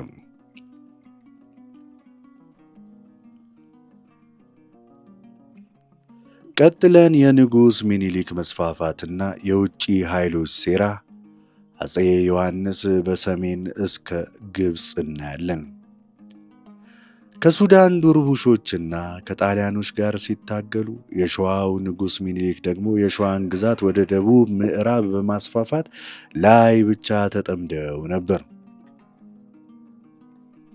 ጸሐፊው እንደሚገልጸው ይህ መስፋፋት ለግብር መሰብሰብና የጠፋ ግዛቶች ለማስመለስ በሚል ምክንያት የተደረገ ቢሆንም ዋነኛ ዓላማው ወደፊት ለንጉሠ ነገሥትነት ዙፋን በሚደረገው ትግል አስፈላጊ የሆነውን ሀብትና የጦር መሳሪያ ለማግኘት ነበር። የሚኒሊክ መስፋፋት በዋናነት የተሳካው በጦር መሳሪያ የበላይነትና በደቡብ ሕዝቦች መካከል አንድነት ባለመኖሩ ነበር። በራስ ጎበና የሚመራው ጦራቸው በተለይም በኦሮሞ አካባቢዎች ከፍተኛ ድሎችን ተቀናጅቷል። ይህ መስፋፋት ሚኒሊክን ከጎጃሙ ንጉሥ ተክለ ሃይማኖት ጋር ግጭቱ ውስጥ ከተታቸው። አፄ ዮሐንስ ሁለቱን ነገሥታት ለማመጣጠን ቢሞክሩም በ1882 በኤምባቦ ጦርነት የሚኒሊክ ኃይሎች አሸንፈው ንጉሥ ተክለ ሃይማኖትን ማረኩ። ዮሐንስ ጣልቃ በመግባት ሚኒሊክ የወሎን ግዛት ለልጃቸው ለራስ አርያ ሥላሴ እንዲያስረክቡና አርያ ሥላሴ አልጋ ወራሽ መሆናቸውንም እንዲቀበሉ በዛው አደረጉ። በዚህ ጊዜ ሚኒሊክ ከጣሊያኖች ጋር የንግድና የወዳጅነት ስምምነትን በመፈራረም በ1883 በሺዎች የሚቆጠሩ ዘመናዊ ጠመንጃዎችን አግኝተዋል። ይህ በእንዲህ እንዳለ ጣሊያን በ1885 ምጽዋን ተቆጣጠረች። አፄ ዮሐንስ ይህንን ወረራ ሲቃወሙ በ1887 በዶጋሊ የራስ አሉላ ጦር 500 የጣሊያን ወታደሮችን አጠፉ። ይህ ክስተት በጣሊያንና በኢትዮጵያ መካከል ያለውን ግንኙነት አሻከረው። ጣሊያኖችም ከምኒልክ ጋር ያላቸውን ግንኙነት በማጠናከርና ዮሐንስን ለማዳከም ይሰሩ ጀመር። በሌላ በኩል ደግሞ የሱዳን ዱርቡሾች በምዕራብ በኩል ጥቃት ሰንዝረው ጎንደርን አቃጠሉ። አፄ ዮሐንስ ዱርቡሾችን ለመውጋት በ1889 ወደ መተማ ዘመቱ። በመጋቢት 9 1889 በተደረገ ጦርነት ላይ የዮሐንስ ሰራዊት ድል ሊቀዳጅ ሲል ንጉሡ በድንገት በጥይት ተመተው ሞቱ። ይህ አሳዛኝ የሆነ ክስተት ለሚኒሊክ የንጉሠ ነገሥትነት ዙፋን መንገድን ወለል አድርጎ ከፈተ።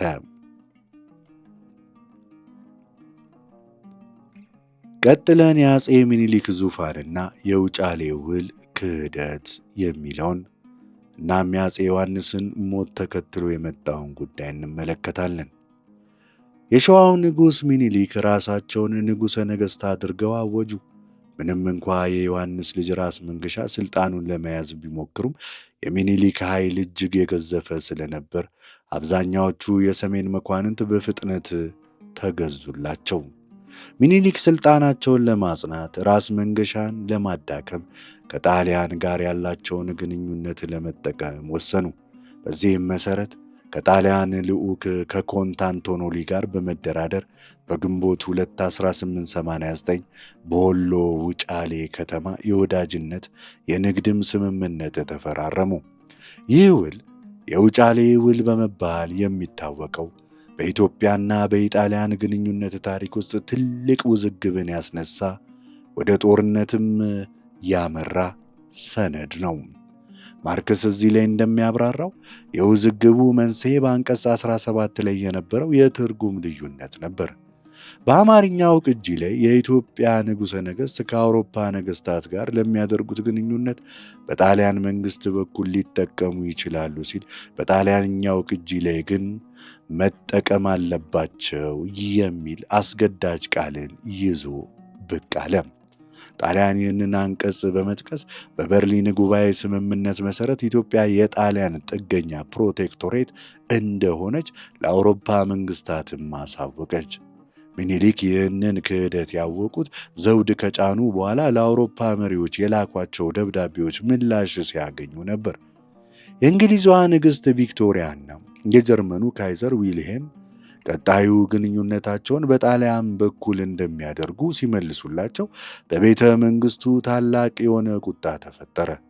እቴጌ ጣይቱ ብጡል በተለይ የጣሊያንን ድርጊት በጽኑ በመቃወም ሚኒሊክ ውሉን እንዲያፈርሱ አሳሰቡ። ሚኒሊክ በመጀመሪያ ዲፕሎማሲያዊ መፍትሔ ለመፈለግ ሞክረው ለጣሊያን ንጉሥ ኡምቤርቶ ደብዳቤ ቢጽፉም የጣሊያኑ ጠቅላይ ሚኒስትር ክሪስፒ በጉዳዩ ላይ ምንም አይነት ድርድር ለማድረግ ፈቃደኛ አይደለንም ሲል መለሰ። ይህ ሁሉ ሲሆን ኢትዮጵያ በከባድ ድርቅና ረሃብ ማለትም ከ1888 እስከ 92 ድረስ እየተሰቃየች ነበር። ይህም የሚኒሊክን ጦር የማድረግ ወይም ጦርነት የመፈጸም አቅም አዳክሞባቸው ነበር። በመጨረሻ በየካቲት 1893 ሚኒሊክ የውጫሌ ውል ከ1 ዓመት በኋላ እንደሚፈርስ ለጣሊያን መንግሥት በይፋ አሳወቁ።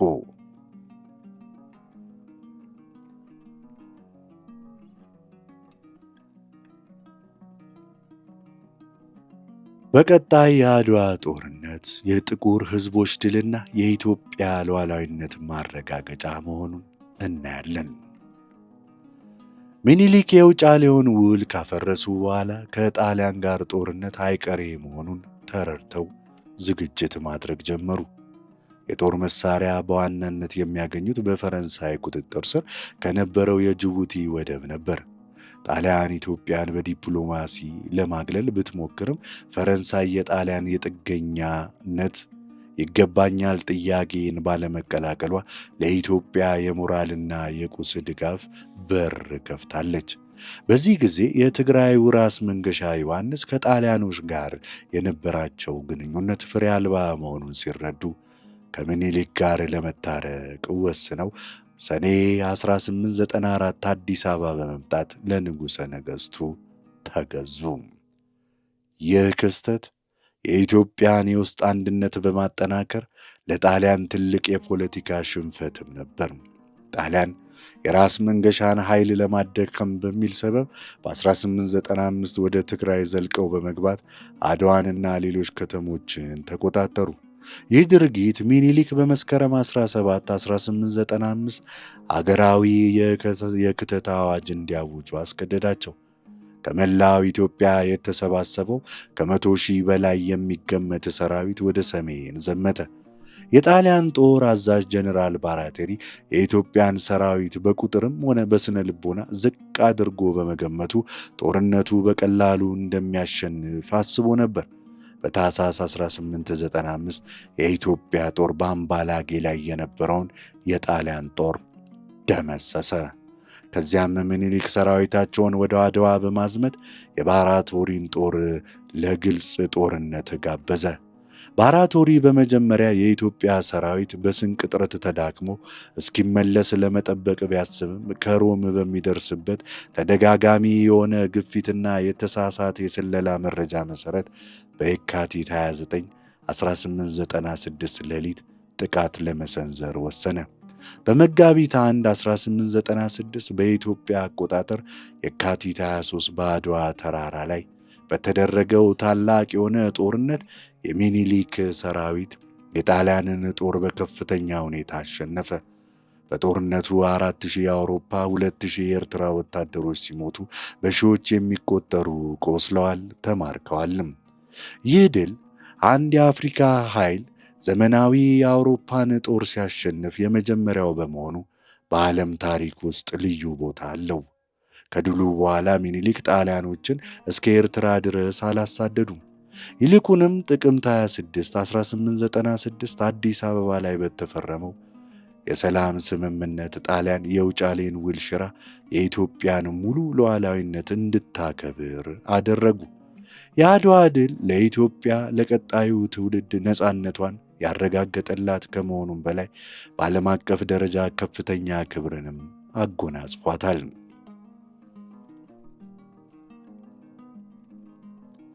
ከድል በኋላ የሚኒሊክ ግዛት መስፋፋትና የዘመናዊነት ጅማሮ ነን። ከአድዋ ድል በኋላ የአውሮፓ ሀያላን የኢትዮጵያን ሉዓላዊነት ለመቀበል ተገደዱ። ማርከስ እንደገለጸው ይህ ድል የአውሮፓውያንን የዘረኝነት አመለካከት በመናድ ኢትዮጵያውያንን እንደ በፀሐይ የጠቆሩ ነጮች እንዲቆጥሯቸው አድርጓል። ሚኒሊክ ይህንን አዲስ ዓለም አቀፋዊ ክብር በመጠቀም የኢትዮጵያ ድንበሮችን ለማስከበርና ለማስፋፋት ተንቀሳቀሱ። ከ1896 እስከ 1907 ድረስ ሰራዊታቸው በ17ኛው ክፍለ ዘመን ጠፍተው የነበሩትን የደቡብና የምዕራብ ግዛቶችን እንደገና ተቆጣጠረ። እንደ ራስ ወልደ ጊዮርጊስ ያሉ ጄኔራሎች እስከ ከፋና ጋሞ ጎፋ ድረስ ዘልቀው የኢትዮጵያን ባንዲራ በቱርካና ሐይቅ ላይ ተከሉ። ራስ መኮንንም በምዕራብ እስከ ቤንሻንጉል ድረስ በመዝመት በሱዳን በኩል ይመጣ የነበረውን የእንግሊዝ መስፋፋት ገቱ። እነዚህ ዘመቻዎች የኢትዮጵያን ግዛት አሁን ወዳለበት መጠን ያደረሱ ሲሆን አዲስ የተካተቱት ሕዝቦች በአብዛኛው ሴማዊ ቋንቋ የማይገሩና ባህላዊ ሃይማኖትን ወደ እስልምና የሚከተሉ ነበሩ። አዲሶቹ ግዛቶች ወይም ከተማ በሚባሉት ወታደራዊ ሰፈሮች አማካኝነት ይተዳደሩ ነበር። ነፍጠኛ የሚባሉት የሰሜን ወታደር ሰፋሪዎች ገባር ከተባሉ የአካባቢ አርሶ አደሮች ምግብና አገልግሎት ያገኙ ነበር። ይህ ስርዓት በደቡብ ሕዝቦች ላይ ከፍተኛ ብዝበዛ ያስከተለ ቢሆንም አንዳንድ የአካባቢ መሪዎች ከአዲሱ ስርዓት ጋር በመተባበር ስልጣናቸውን አስጠብቀው ቀጥለው ነበር። በዚህ ጊዜ ሚኒሊክ በተለይ በአዲስ አበባ ከተማ ዘመናዊነትን ለማስተዋወቅ ሞክረዋል። ድልድዮች፣ መንገዶች፣ የቧንቧ ውሃ፣ የኤሌክትሪክ በቤተ መንግስቱ አካባቢ ተጀምረው የፖስታ የስልክና የቴክኖሎጂ አገልግሎት ተዘረጋ። በ1905 የአቢሲኒያ ባንክ ተቋቋመ። ከሁሉም በላይ ትልቅ ለውጥ ያመጣው ከአዲስ አበባ ወደ ጅቡቲ የተዘረጋው የባቡር ሐዲድ ግንባታ ነበር። ይህ የባቡር ሐዲድ ኢትዮጵያን ከውጭው ዓለም ጋር ለማገናኘት ከማገናኘቱም በላይ የካፒታሊዝም ስርዓት እንዲስፋፋና የሀገር ውስጥ ምርቶች ለዓለም ገበያ እንዲቀርቡ ማድረግ ችሏል። ሆኖም ሚኒሊክ የአውሮፓን የኢንዱስትሪ ስርዓትና የማኅበራዊ መዋቅር ወደ ኢትዮጵያ ለማስገባት ፍላጎት አልነበራቸውም ይላል ሃሮልድ ማርክስ።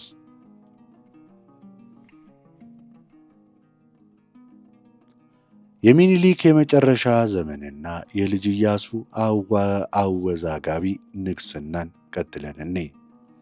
በ20ኛው ክፍለ ዘመን መጀመሪያ ላይ የአፄ ሚኒሊክ ጠንነት መታወክ ሲጀምር የሥልጣን ሽግግሩ ጥያቄ አሳሳቢ ሆነ። በ1907 ንጉሠ ነገሥቱ የመጀመሪያውን የሚኒስትሮች ካቢኔ በማቋቋም ዘመናዊ አስተዳደርን ለመመስረት ሞከሩ።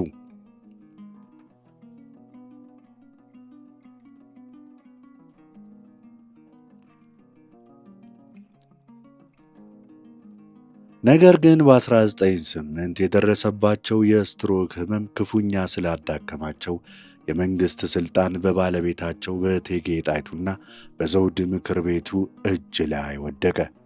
እቴጌ ጣይቱ ብልህና ጠንካራ መሪ ቢሆኑም የሸዋ መኳንንት አንዲት ሴት በራሷ ሥልጣንን እንድትይዝ ባለመፈለጋቸው የልጅ ልጃቸውን ልጅ ኢያሱን አልጋ ወራሽና ራስ ተሰማ ናደውን እንደ ራሴ አድርገው እንዲሰይሙ ሚኒሊክን አስገደዷቸው። በ1910 የሸዋ መኳንንት እቴጌ ጣይቱን ከፖለቲካ ሥልጣን ላይ አስወገዷቸው። ራስ ተሰማም ብዙም ሳይቆዩ በ1911 ሲሞቱ ወጣቱ ልጅ ኢያሱ የመንግሥቱን ሥልጣን በግላቸው መያዛቸውን አወጁ። እዚህ ላይ ማርከስ እንደሚያስረዳው ከሆነ ልጅ ኢያሱ ብሩህ አእምሮ የነበራቸው ቢሆንም የአስተዳደር ሥራ ትኩረት የሌላቸውና የፖለቲካ ብስለት የጎደላቸው ነበሩ ይላል። ትልቁ ራዕያቸው ሃይማኖታዊና ጎሳዊ ልዩነቶች የሌሉባት ኢትዮጵያን መፍጠር ነበር። ይህ ግን በወቅቱ ከነበረው የፖለቲካ እውነታ ጋር የሚጋጭ ነበር። ኢያሱ ከአዲስ አበባ በመራቅ በአብዛኛው ጊዜያቸውን በገጠር ሲጓዙና ከአካባቢው ሕዝቦች ጋር ሲቀራረቡ ያሳልፉ ነበር። በተለይ ከሙስሊሙ ማኅበረሰቦች መሪዎች ጋር የፈጠሩት ጠንካራ የሆነ ግንኙነት የክርስትናውን ገዢ መደብ አስደንግጦታል። በአንደኛው የዓለም ጦርነት ወቅት ከማዕከላዊ ኃይሎች ጀርመንና ቱርክ ጋር ወዳጅነትን መስርተው ነበር። በሶማሊያ የነበረውን የጸረ ቅኝ ግዛት ትግል መሪ ሰይድ መሐመድ አብደላ ሐሰንን መደገፋቸው ከእንግሊዝና ከፈረንሳይ ከጣሊያን ጋር ግጭት ውስጥ ከተታቸው። የሸዋ መኳንንት በደጃዝማች ተፈሪ መኮንን በኋላ ላይ ቀዳማዊ ኃይለ ሥላሴ መሪነት ኢያሱ እስልምናን እንደተቀበሉና ለሀገር አንድነት ጠንቅ ወይም አደገኛ እንደሆኑ በመክሰስ በመስከረም 27 1916 ከሥልጣን ላይ አወረዷቸው። በምትካቸው የሚኒሊክን ልጅ ዘውዲቱን ንግሥተ ነገሥታት ተፈሪ መኮንንን ደግሞ ራስ ተብለው አልጋ ወራሽና ባለሙሉ ሥልጣን እንደራሴ አድርገው ሾሟቸው። ይህ መፈንቅለ መንግሥት የኢያሱን አዳዲስ ፖሊሲዎች የቀለበሰና የሸዋን ገዢ መደብ ሥልጣን እንደገና ያረጋገጠ ነበር።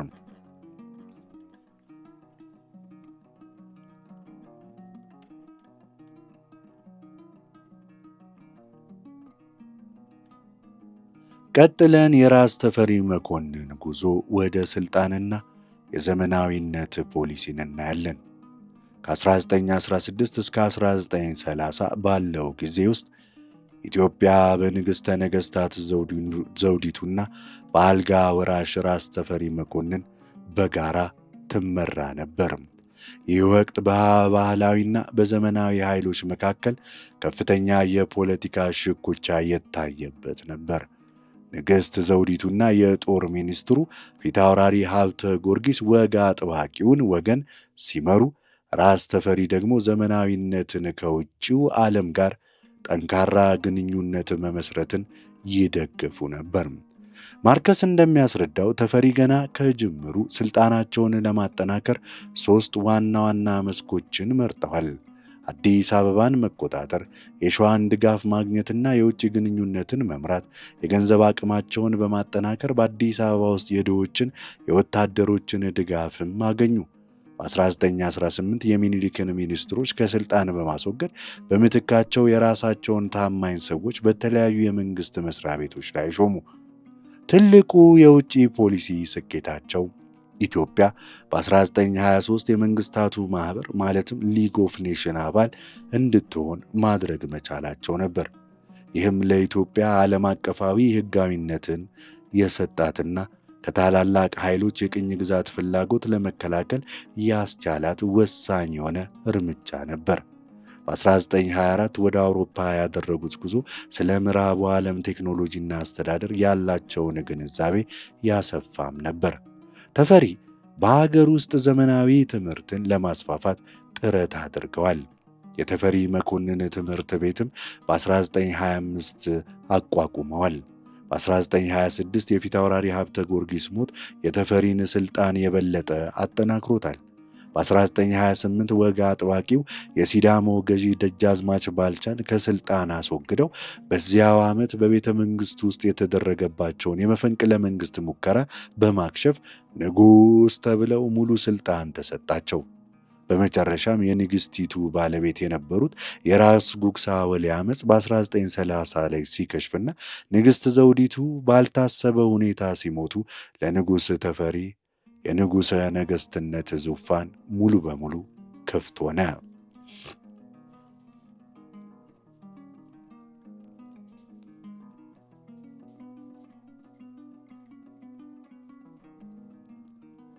ቀጥለን የአፄ ኃይለ ሥላሴ ዘመንን የማዕከላዊነትና የፋሽስት ኢጣሊያን ወረራ እናያለን።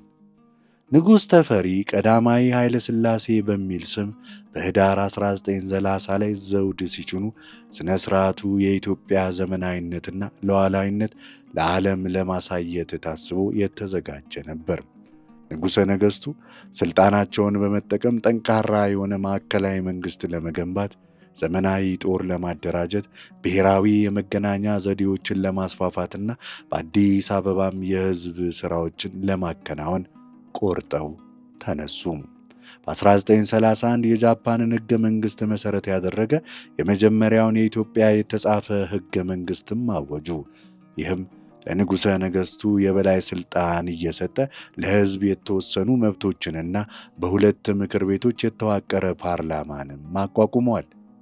የአቢሲኒያ ባንክ ወደ መንግሥታዊው የኢትዮጵያ ባንክ በመለወጥ አዲስ የገንዘብ ኖቶችን በማሳተም የሀገሪቱን የገንዘብ ፖሊሲ ተቆጣጠሩ። ኃይለ ሥላሴ የውጭ አማካሪዎችን ጭምር በመቁጠር ከታላላቅ ኃይሎች ጋር የጦር መሳሪያ ግዢ ስምምነትን በመፈራረም ጭምር የሀገሪቱን አስተዳደርና መከላከያ አቅም አጠናክረዋል። ሆኖም የፋሽስት ኢጣሊያ መስፋፋት ፖሊሲ የንጉሠ ነገሥቱን ጥረቶች ሁሉ አደጋ ላይ ጣለባቸው። እንደ አውሮፓውያን አቆጣጠር በ1934 በኦጋዴን በምትገኘው ወልወል ላይ በኢትዮጵያና በጣሊያን ኃይሎች መካከል የተፈጠረው ግጭት ለሙሶሎኒ የጦርነት ሰበብም ሆነ። ኃይለ ሥላሴ ጉዳዩን ወደ መንግሥታዊው ማኅበር ሊግ ኦፍ ኔሽን በመውሰድ በሰላም ለመፍታት ቢሞክሩም የፈረንሳይና የእንግሊዝ የአስታራቂ ፖሊሲ ለጣሊያን ወረራ መንገድን ከፈተላት። በጥቅምት 3 1935 የጣሊያን ጦር ከኤርትራ በኩል ወደ ትግራይ ዘልቆ በመግባት ጦርነቱን ጀመረ። የኢትዮጵያ ሰራዊት በጀግንነት ቢዋጋም የጣሊያን ጦር በዘመናዊ መሳሪያዎች፣ በአውሮፕላን፣ በመርዛማ ጋዝ የበላይነት ነበረው። በመጨረሻም በማይጨው ጦርነት ላይ የኢትዮጵያ ሰራዊት ከተሸነፈ በኋላ ንጉሠ ነገሥቱ አዲስ አበባን ለቀው በግንቦት 1936 ወደ ስደት ሄዱ። የንጉሠ ነገሥቱ ስደት ጣሊያኖች በኢትዮጵያ ላይ ያላቸውን አገዛዝ ሕጋዊነት እንዳያገኝ ያደረገ ስልታዊ እርምጃ ነበር።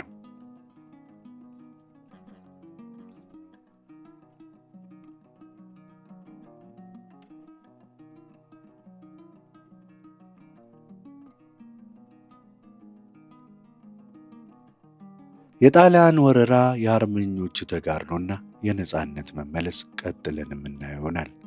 ጣሊያኖች አዲስ አበባን ከተቆጣጠሩ በኋላ ሙሶሎኒ የኢትዮጵያን የጣሊያን ግዛት መመስረት ቢያውጅም ወረራው ሙሉ በሙሉ አልተሳካለትም ነበር።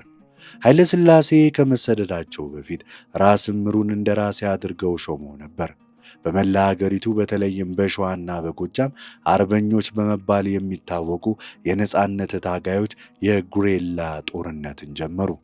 ጣሊያኖች ኃይለኛ የጭቆና እርምጃዎችን ወሰዱ። በየካቲት 1937 ማለትም የካቲት 12 በምክትል ንጉሡ በግራዚያኒ ላይ የተደረገው የግድያ ሙከራን ተከትሎ በአዲስ አበባና በሌሎች ከተሞች በሺዎች የሚቆጠሩ ንጹሐን ኢትዮጵያውያን ተጨፈጨፉ። በደብረ ሊባኖስ ገዳምም በርካታ መነኮሳት ተገደሉ። ይህ ጭፍጨፋ የሕዝቡን የጥላቻ ስሜት በማባባስ የትግሉን መንፈስም አጠናከረው።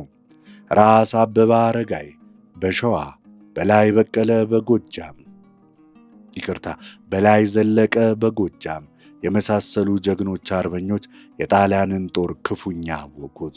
በ1939 ሁለተኛው የዓለም ጦርነት ሲፈነዳ የእንግሊዝ መንግሥት ኃይለ ሥላሴን እንደ አንድ የትብብር ኃይል አባል አድርጎ በመቁጠር ድጋፍ ማድረግ ጀመረ። ኃይለ ሥላሴ ወደ ሱዳን በመምጣት በሜጀር ኦርድ ዊንጌት የሚመራ ጌዲዮን ፎርስ የተባለ ልዩ ኃይል ከኢትዮጵያውያን አርበኞች ጋር እንዲያደራጅ አደረጉ። በጥር 1941 ኃይለ ሥላሴ ወደ ጎጃም በመግባት የነጻነት ትግሉንም መርተዋል። የእንግሊዝ ጦርም ከኬንያና ከሱዳን በኩል ጥቃትን ሰንዝሮ የጣሊያንን ኃይል በየቦታው አሸነፈ። በመጨረሻም ንጉሠ ነገሥቱ ሰራዊታቸውን እየመሩ በድል አድራጊነት ግንቦት 5 1941 ላይ አዲስ አበባ ገቡ። ከነጻነት በኋላ እንግሊዝ የተያዘ የጠላት ግዛት አስተዳደር ኦኢቲኤ በማቋቋም አገሪቱን ለመቆጣጠር ብትሞክርም ኃይለ ሥላሴ በፍጥነት የራሳቸውን መንግሥት በማቋቋም ሉዓላዊነታቸውን አስከበሩ። ከአሜሪካ ጋር ጠንካራ ግንኙነት በመመስረትም የእንግሊዝን ተጽዕኖ ቀስ በቀስ አስወገዱ። በጦርነቱ የወደመውን አስተዳደር እንደገና በመገንባትና የተለያዩ የህብረተሰብ ክፍሎችን በማካተት አገሪቱን ወደ አዲስ የሰላምና የልማት ምዕራፍ መርተዋታል።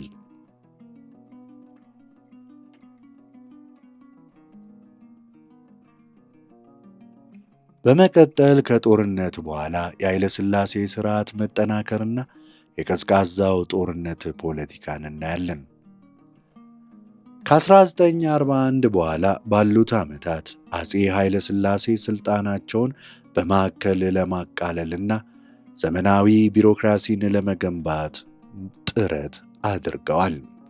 በጦርነት ወቅት የተቋረጠውን የልማት ሥራ በማስቀጠል ትምህርት ቤቶችን፣ ሆስፒታሎችን፣ መንገዶችን ገንብተዋል።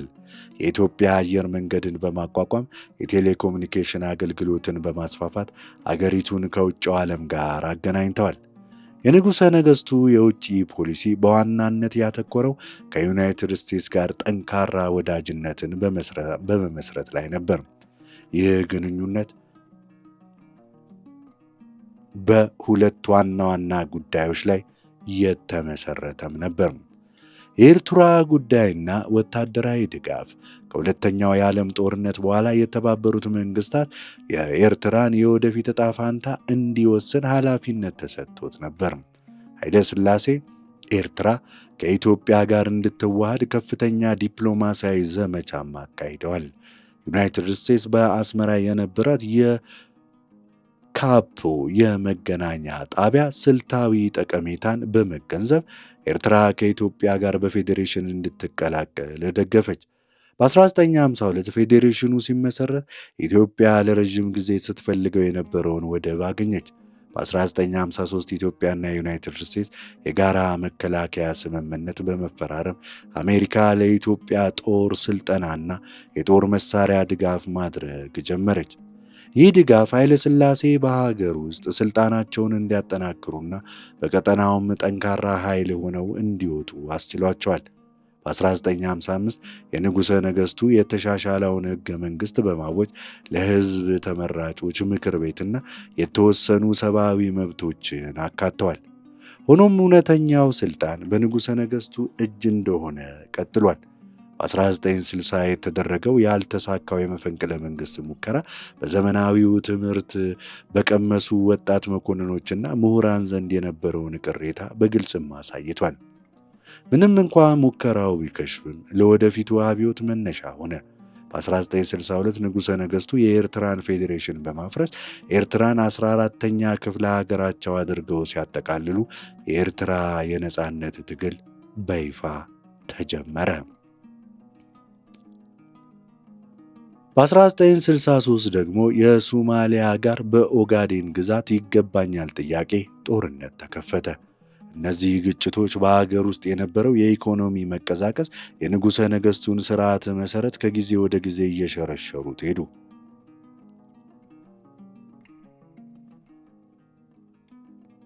ቀጥለን የዘውዱ መውደቅና የአብዮቱን መፈንዳት የታሪክ ምዕራፍ እናያለን። በ1960ዎቹ መጨረሻና በ1970ዎቹ መጀመሪያ ላይ የኃይለ ሥላሴ ሥርዓት ከባድ ፈተናዎች ገጠሙት። በአዲስ አበባ ዩኒቨርሲቲ ተማሪዎች የሚመራ ተቃውሞ እንቅስቃሴ መሬት ላራሹ የሚለው መፈክርን በማንገብ የፊውዳሉን የመሬት ይዞታ ሥርዓት ክፉኛ ይተች ነበር። በኤርትራና በባሌ የነበሩ የትጥቅ ትግሎች እየተባባሱ ሄደው የመንግስቱን ገንዘብና የሰው ኃይል ክፉኛ ጨርሰውታል። እዚህ ላይ ጸሐፊው ማርከስ እንደሚያስረዳው ከሆነ የ1974ቱን አብዮት የቀሰቀሰው ዋናው ክስተት በ1973 በወሎና በትግራይ የተከሰተው አስከፊ ረሃብ ነበር። የመንግሥት ባለሥልጣናት ረሃቡን ለመደበቅ መሞከራቸውና ለተጎጂዎች ፈጣን እርዳታን አለማድረጋቸው በሕዝቡና በሰራዊቱ ዘንድ ከፍተኛ የሆነ ቁጣን ቀሰቀሰ። በጥር 1974 የመንግሥት የነዳጅ ዋጋ ጭማሪን ተከትሎ በአዲስ አበባ የተደረገው የታክሲ አሽከርካሪዎች አድማ ከተማሪዎችና ከመምህራን ተቃውሞ ጋር ተደማምሮ የከተማዋን ሕይወት አናጋው። ይህንን ተከትሎ በየጦር ሰፈሩ የነበሩ ወታደሮች የደሞዝና የአበል ጥያቄዎችን በማንሳት ማመስ ጀመሩ። መጀመሪያ ላይ ጥያቄያቸው ኢኮኖሚያዊ ብቻ የነበረ ቢሆንም የመንግስትን መዳከም ሲያዩ ወደ ፖለቲካዊ ጥያቄዎች ተሸጋገረ። በሰራዊት ውስጥ የተደራጀው ደርግ የጦር ኃይሎች የፖሊስና የሕዝብ ሰራዊት አስተባባሪ ኮሚቴ የሚባል ስውር ኮሚቴ ቀስ በቀስ የመንግስትን ስልጣን መቆጣጠር ጀመረ። ደርጉ የድሮውን ስርዓት ባለስልጣናት አንድ በአንድ በማሰር የንጉሠ ነገሥቱን ስልጣን መሠረቶች አፈራረሰ። በመጨረሻ መስከረም 12 1974 አጼ ኃይለ ሥላሴ ከስልጣን መውረዳቸውን በማወጅ ለዘመናት የቆየው የሰለሞናዊው ሥርወ መንግሥት ታሪክ ተዘጋ። ይህ ክስተት ኢትዮጵያን ወደ አዲስ ነገር ግን ወደ ደም አፋሳሽና ሥርዓት አልበኝነት ወደ ሞላባት የሶሻሊስት አብዮት ዘመን አስገባት። እዚህ ላይ ጸሐፊው ማርከስ መጽሐፉን ሲደመድም የኢትዮጵያ ታሪክ በየጊዜው የመበታተንና እንደገና የመሰባሰብ ዑደት እንደሆነና የሀገሪቱ ጂኦግራፊያዊ፣ ኢኮኖሚያዊና ባህላዊ ትስስሮች ዘላቂ አንድነትን እንደሚጠይቁ ይገልጻል። ምንም እንኳ ወቅታዊ ሁኔታ ተስፋ አስቆራጭ ቢመስልም በመጨረሻ ኢትዮጵያ እንደገና ትነሳለች በሚል ጠንካራ እምነት ሐሳቡን ያጠቃልላል። የሃሮልድ ማርከስን የኢትዮጵያ ታሪክ የሚለውን ይህንን ድንቅ የሆነ መጽሐፍ ዳሰሳን ያደረግኩላችሁ እኔ ዮናታን ዳዊት አሰፋ ሲሆን ቻናላችንን ሰብስክራይብ፣ ላይክ፣ ኮሜንት፣ ሼር ያድርጉም። ከቻሉ የቻናላችን አባል በመሆን ሰፖርት ያርጉ። እናመሰግናለን። እንቀጥላለን።